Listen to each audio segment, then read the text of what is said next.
Today is December 2nd, 2017.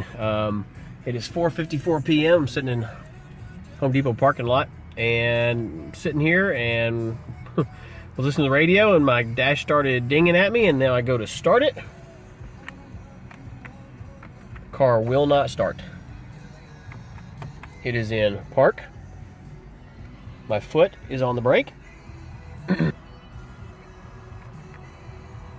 All it's doing is showing the service airbag and filtering through the different